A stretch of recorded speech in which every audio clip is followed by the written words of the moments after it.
Assalamu alaikum. Yan uwa ina muku fatan alkhairi da fatan kowa ya wuni lafiya. Allah ya sa haka amin. Wannan bidiyo ne na uku dangane da wannan exchange ɗin mai suna OSwap. Wannan bidiyo ne na yanda ake yin dex trading a cikin wannan exchange ɗin. To kafin mu shiga cikin bidiyon muna roƙon ku da idan wannan shine zuwan ku na farko, muna roƙon ku da ku yi mana subscribing, liking da sharing sannan ku danna alamar ƙararrawa domin samun update ɗinmu da zarar mun ɗora. So kafin mu tafi kai tsaye yanda ake dex trading akwai abubuwan da ya kamata mu sani dangane da dex trading a cikin ita wannan exchange ɗin. Na farko, minimum kuɗin da za ka iya fara dex trading a cikin ita wannan exchange ɗin shine 2000. Idan kuɗinka bai kai 2000 ba to ba za ka iya shiga dex trade a wannan exchange ɗin ba. Sannan abu na gaba, token ɗin da ake iya yin dex trading a cikin wannan exchange ɗin ta OSwap, tokens ne guda biyu. Na farko, duk wani token da yake kan blockchain na Solana za ka iya trading ɗin shi a nan. Sannan duk wani token da yake kan BNB shi ma za ka iya trading ɗin shi a cikin ita wannan exchange ɗin. Amma duk wani token da ba kan waɗannan blockchain ɗin guda biyu yake ba, to ba za ka iya trading ɗin shi a nan ba. So dex trading a wannan exchange ɗin kamar yadda na faɗa yana da sauƙi saboda ba ka buƙatan gas fee na Solana wurin siya ko saidawa kamar yadda muke yi a shauran wallet irin su Phantom wallet, Solflyer, irin su Aave.ai. So ita wannan in dai kana da naira da ya kai naira 2000 to za ka iya shiga dex trading.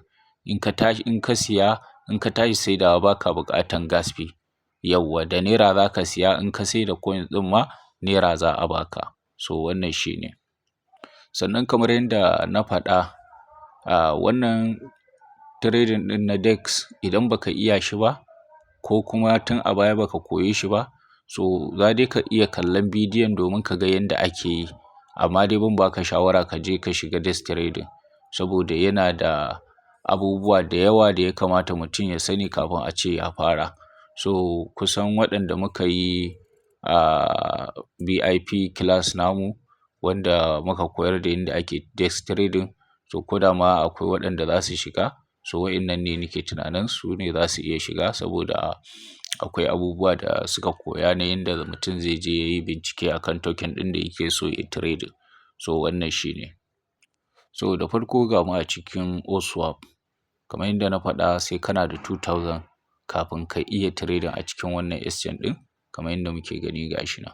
So ga wurin dex trading nan inda aka sa trade dex ɗin nan za ka danna shi. Ga shi nan. So in ka danna shi zai kawo ka nan. So misali akwai wani token, misali bari mu zo cikin dex screener mu ɗauki wani token wanda za mu yi trading ɗin shi. Misali wannan token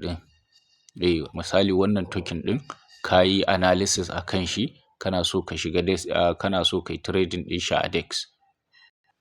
To sai ka danna kan shi. So ga shi nan misali idan ya buɗe maka haka, to ga kwanta address ɗin shi nan ko kuma ka zo nan ƙasa. Ga shi ko ka ɗauki ga wannan nan ma kwanta address ɗin ne. So sai ka kwafa, in ka kwafa sai ka dawo cikin ita wannan OSwap ɗin. In ka dawo, to bayan ka danna wurin dex trading ɗin zai kawo ka nan. In ya kawo ka nan wancan kwanta address ɗin da ka kwafo nan za ka zo ka sata. Ga shi in ka sata nan zai fito maka da wannan. In ya fito maka da token ɗin ga shi nan sai ka danna trade ɗin nan. Ga shi za ka danna trade. Yauwa. To zai kawo ka nan. Yanzu kun ga market cap ɗin shi yana buga dala 72,100. Wannan shi ne market cap ɗin shi. To idan misali kana so ka shiga wannan trade ɗin, ɓangaren shiga wannan trade ɗin akwai abin da muke ce ma market order akwai kuma limit order. Waɗanda muka yi trading class ɗinmu duk sun riga sun san wannan market order da kuma limit order. To misali wannan yanzu bari mu fara da limit order. Misali wannan token ɗin ba yanzu kake so za ka siye shi ba. Misali kana hasashen market cap ɗin shi daga dala 72,000 nan zai dawo dala 50,000. to kuma kai kana so sai ya dawo dala 50,000 za ka siye shi, to za ka zo ka danna nan limit order. In ka danna limit order nan sai ka zo ka sa amount na kuɗin da za ka sayi wannan token ɗin. Misali ka sa naira 2,000, misali da 2,000 zan shiga trading. Idan kuma da kuɗin da ke balance ɗina ne gaba ɗaya ga su nan 4,000 da naira 100, to zan iya ja nan wurin ga shi nan. To za a shiga min kasuwan da wannan kuɗin gaba ɗaya. In kuma ba da su ba ne sai ka zo ka rubuta adadin amount ɗin ga shi nan naira 2,000 misali haka. So in ka rubuta amount na kuɗin da za ka shiga kasuwa da shi, to nan tunda a limit order ne, yanzu ko da mun saita wannan order ɗin ba yanzu za a siya mana coins ɗin ba, sai ya dawo dala 50,000. Wannan misali nake bayarwa idan kana da hasashe akan wani token cewa market cap ɗin shi zai sauka zai dawo dala 50,000 misali, wannan kana hasashe akan zai sauka zai yi ƙasa zai dawo dala 50,000, to kai kuma so kake sai ya dawo dala 50,000 ɗin za a siyan maka wannan token ɗin. To nan za ka fara sa amount, nan sai ka zo ka sa dala 50,000 ga shi dala 50,000 ga shi.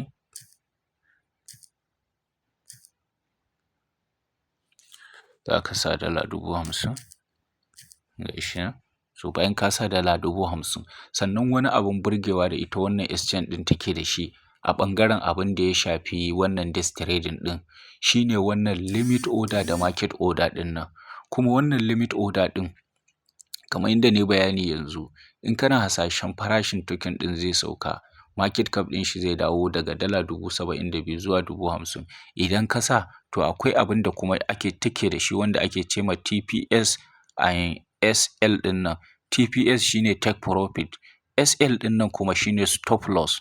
To misali kana so ga shi dai ba a shiga maka kasuwan ba, amma kana so idan token ɗin market cap ɗin shi ya dawo dala 50,000 aka shiga maka kasuwa, ko da kana bacci ne, to kana so bayan an shiga kasuwan ka saita wannan order naka a take profit, sannan kuma ka saita ta a stop loss. Misali za ka danna nan wurin ga shi, misali an shiga maka kasuwa da naira 2,000, farashi ya dawo dala 50,000, ko in ce market cap na coin ɗin ya dawo dala 50,000. To bayan an shiga da kai kasuwa a market cap 50,000, to idan kasuwa ta ɗaga a ina kake so a fitar da kai, ko da wayanka ta mutu, ko da kana bacci, ko da wani uzuri ya same ka, to sai ka ce misali da zaran market cap ɗin ya kai dala 100,000 a fitar da kai daga kasuwa, a fitar da kai. To yanzu idan market cap na wannan coin ɗin ya dawo dala 50,000, za a shigar da kai kasuwa. Daga dala 50,000 idan ya ɗaga, ya ci gaba da ɗagawa ya je dala 100,000, to za a fitar da kai daga kasuwa da ribanka. Sannan kuma in aka samu akasi ya dawo dala 50,000, an shigar da kai cikin kasuwa, to bayan an shigar da kai cikin kasuwan, maimakon kasuwan ta ci gaba da ɗagawa sai ta ci gaba da yin ƙasa. To ina ne idan market cap na coins ɗin ya koma, ina ne za a fitar da kai da asaran da ka yi? Misali an shigar da kai a dala 50,000, idan ya ci gaba da ɗagawa bayan an shigar da kai, za a fitar da kai a market cap dala 100,000. To idan kuma an ci gaba da yin ƙasa daga dala 50,000, ina ne idan ya kai automatic za a fitar da kai a kasuwa?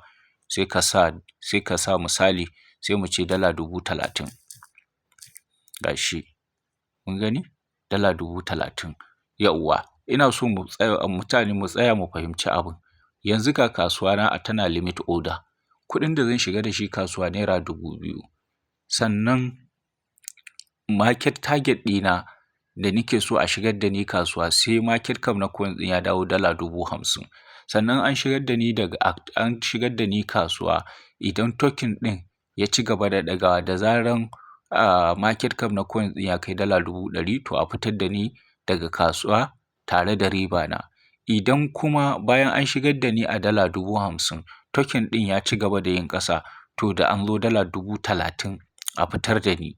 Yawwa, da asaran da ya bani a fitar da ni haka, saboda kar ya zo ya wuce nan kuma ya ci gaba da bani asara mai yawa.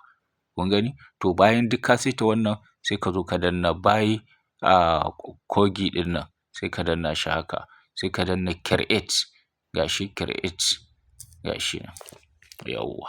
To shi kenan, ga shi nan kamar yadda muke gani na yi placing order. In muka duba nan wurin pending ɗin nan za mu ga order, kun ga ta gata nan. Kun ga order nan ga shi nan tana pending. Abin da ya sa take pending saboda sai market cap na coins ɗin ya dawo dala 50,000 sannan za a shigar da ni. Sai ya dawo dala 50,000 sannan za a shigar da ni, yawwa. Sannan in kana so ma dai ka ga order ga shi nan, in ka shigo nan wurin trade ɗin ka danna portfolio za ka ga ta. Idan kana so kai cancel ɗinta to nan wurin kawai za ka danna, ga shi nan sai kai cancel na order, ga shi nan in kana so kai cancel ɗinta, yawwa. Ga shi nan mun yi cancel ɗin order. So wannan ɓangaren abin da ya shafi limit order kenan. To bari mu je ɓangaren kuma market order, ga shi nan.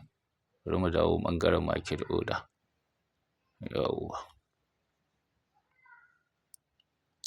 yawwa. Ga ma ɓangaren market order.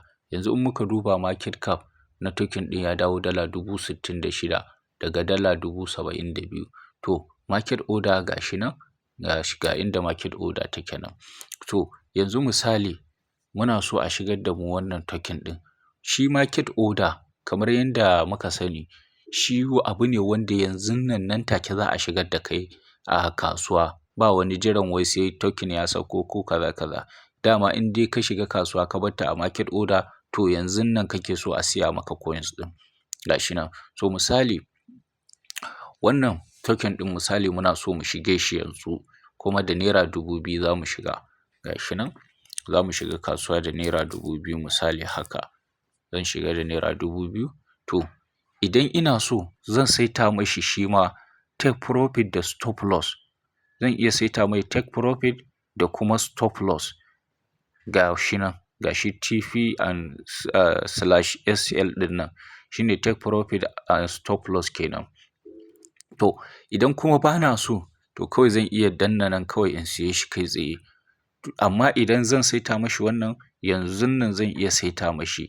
Idan na saita stop loss na danna buy za a shigar da ni kasuwa nan take. Sannan kuma stop loss ɗina da take profit ɗina duka za su ringa aiki. Misali na danna nan wurin, ga shi market cap ɗin shi yanzu yana dala 66,000. To nan wurin take profit ne ga shi nan a rubuce. To za ka sa idan market cap na wannan token ɗin ya kai nawa kake so a fitar da kai daga kasuwa. Zan ce idan ya kai market cap 100,000, idan market cap ɗin coins ɗin ya kai dala 100,000, mu bar shi ma a dala 100,000 misali haka. To idan ya kai dala 100,000 to a fitar da ni daga kasuwan. Sannan idan coins ɗin nan ya ci gaba da saukowa ya dawo dala 40,000 misali da 5, idan market cap ɗin shi ya sauko ya dawo dala 45,000 to a fitar da ni daga kasuwan tare da asaran da na yi. Kun ga idan na shiga wannan token ɗin yanzu ya ci gaba da ɗagawa ya kai market cap dala 100,000 zan sami 51.5% na riba. Idan kuma ya dawo market cap ɗin shi ya dawo dala 45,000 to za a fitar da ni daga kasuwa tare da asaran kaso 31.82 na cikin kuɗin da na sa. So misali idan na gama saita wannan zan shiga kasuwa kamar yadda na faɗa muku, market order instantly za a shigar da kai kasuwa. Sannan ga komi nawa na saita yanzu. So ga shi nan zan danna buy kogi ɗin nan, ga shi nan sai in danna buy, yawwa. Ga shi nan. To ga shi nan an shigar da ni kasuwa. Yanzu kun ga order ta nan. To yanzu farashin wannan token ɗin misali market cap na wannan token ɗin yana kaiwa dala 100,000 za a fitar da ni daga kasuwa. Sannan idan bai kai ba ya ci gaba da sauka da ya dawo market cap dala 45,000 to za a fitar da ni daga kasuwa tare da asaran da na yi. Sannan akwai charges wurin siya. Suna charges ɗin kusan 100 da wani abu kowane transaction za ka yi. Suna charges na kusan naira 100 da ɗan wani abu. Sannan wannan take profit and stop loss ɗin nan za ka iya zuwa ka yi editing ɗin shi ka gyara shi. Ga wurin gyaran shi nan, za ka iya danna nan wurin. Misali wannan 100,000 da ka sa, misali kana hasashe sai ka ga misali ya kusa kaiwa 100,000 kuma kana hasashen misali zai wuce 100,000, to za ka iya gyara shi misali ka mai da shi 110,000. Misali haka 110,000. Shi kuma wannan misali za ka iya shi ma editing nashi. Ga shi nan bari mu yi editing nashi. Sai mu ce misali bari mu sa $50,000. Ga shi nan, so ga shi mun sa $50,000. To sai ka danna save ɗin nan. Ga shi sai ka danna save. To ga shi nan mun yi editing nashi. Sannan misali idan kana so ka sai da shi ba tare da wannan order duk da ka saita a stop loss da take profit ya yi executing ba, abin da za ka yi shine sai ka koma market. In ka koma market sai ka zo nan, ga shi nan, za ka zo ka yi pasting na counter address ɗin ba ka gan shi ba. Ka pasting haka, ga shi nan, sai ka danna trade ɗin nan. Ka danna trade, so zai buɗe maka inda za ka je ka saida. Yanzu kun ga gashi a sell. To yanzu in kana so ka sai da shi gaba ɗaya ga shi nan, za ka zo ka danna ka sa amount in na duka za ka saida. Kawai kana danna sell ɗin nan ka sai da shi. Ina danna sell ɗin nan na sai da shi. Sannan wannan token ɗin da na bayar, na ba da misali ne da shi kawai yanda ake wannan trade ɗin. Ba wai na ce mutum ya je ya yi trading ɗin shi ba ne. Yauwa. Kawai dai na yi bidiyo ne da muka ba da misali a kan shi na yanda mutum zai yi. Kuma kamar yadda na faɗa, desk trading in dai ba ka iya shi ba kar ka kuskura ka ce za ka je saboda ka ga mun yi wannan bidiyon kawai ka je ka ringa ɗaukan counter address na kowane token ka zo kana shiga kasuwa da shi. So sai dai idan ka iya ka san duka hanyoyin da ake bi wurin bincike. So wannan shi ne. Sannan bayan nan akwai abin da na manta wanda ya kamata mu yi shi tun a bidiyo na biyu. Shi ne yanda za ka cire kuɗi daga cikin ita wannan exchanger. Yanzu kun ga bayan na shiga kasuwa da 2,000 saura 2,000 da naira 100. So misali kana so ka cire kuɗi a wannan exchange ɗin, to abin da za ka yi shi ne za ka danna withdraw ɗin nan.